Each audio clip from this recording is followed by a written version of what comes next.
Good morning. For those of you who I have not had the pleasure to have met, I am Dania Thafer, Executive Director at Gulf International Forum. I'm delighted to welcome our distinguished guests and speakers to the second annual Gulf International Conference, Complex Puzzle, Shifting Pieces, the Domestic, Regional, and International Forces Reshaping the Gulf. Particularly, we are grateful to have as our guest today the Undersecretary of Commerce and Industry of Qatar, former Foreign Minister of Yemen, ambassadors, ministers, guests from the Hill, and from universities as well. And also, we would like to welcome all of our distinguished guests. We are very pleased to have approximately 500 registrants today. Some of them will be trickling, I suspect, around lunchtime. And this is a testament to how the Gulf's geopolitical impact is increasingly relevant and the important role that our forum has played in that discussion. I would like to take a moment to recap our activities over the course of the past year.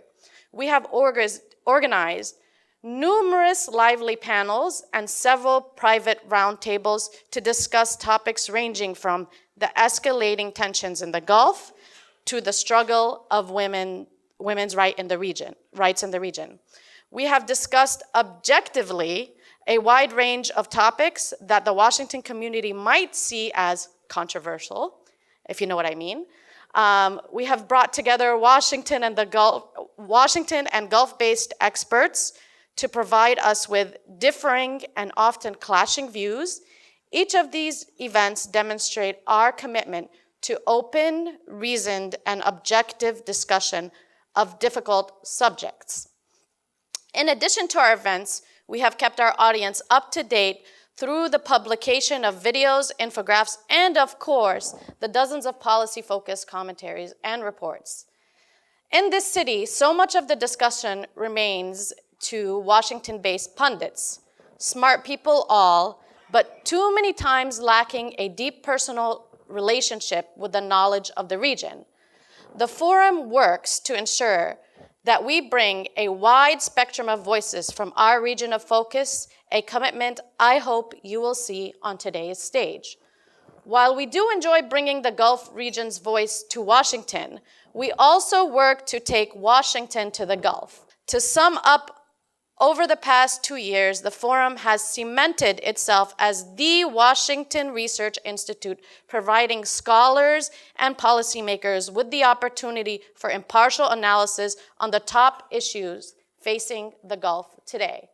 Our 6 panels and 4 keynote speakers today will highlight how the forces influencing the Gulf's complex geopolitical context, the puzzle, continue to shift and influence the strategic calculation of Gulf players, the pieces, on the domestic, regional, and international level. It comes as no surprise that the past year has been a tumultuous one for the Gulf region, and the future is looking bleak. Although we have witnessed the changing same with new developments to old challenges in the Gulf since 2018, we can say security concerns have intensified.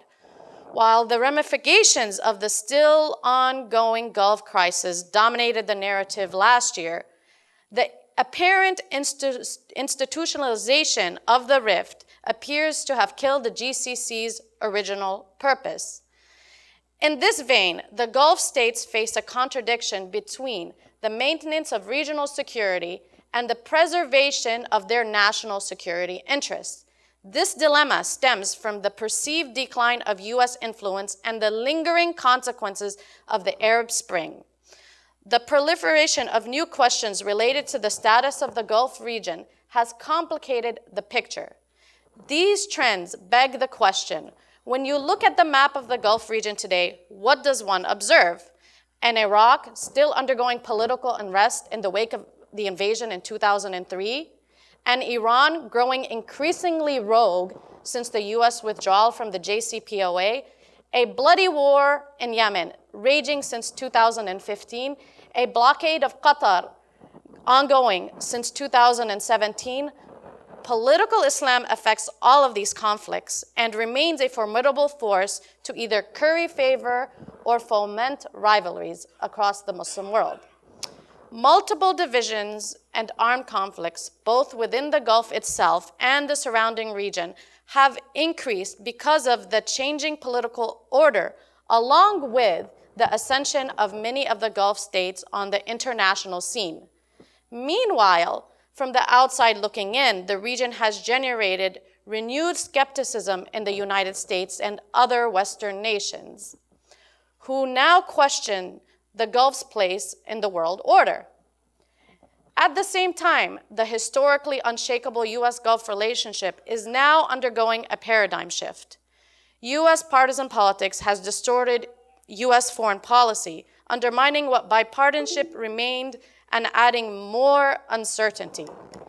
A rapidly changing domestic environment in the Gulf states has converged with an equally rapid change in US policy towards the region, making the future challenging to predict.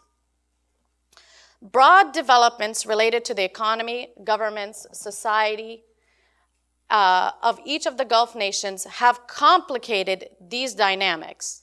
This change evolved over decades, if not centuries. In the 20th century, the Arab Gulf states went from dependence on one natural resource, the pearls, to another. Thanks to this dependency on hydrocarbons, these states have not adequately diversified their economies. The rapid economic development of the 20th century has caused as much tribulation as triumph. The GCC states have increased their role on the international stage. High oil prices during the 2008 financial crisis allowed the GCC states to take advantage of investment opportunities in Western nations in the throes of recession. They used their sovereign wealth funds to gain strong economic power, which they've tried to parlay into political sway. Meanwhile, the non-GCC states in the region have faced immense challenges to their economic health. In Iraq, systemic corruption plagues the nation's attempt to recover from decades of war and destabilization.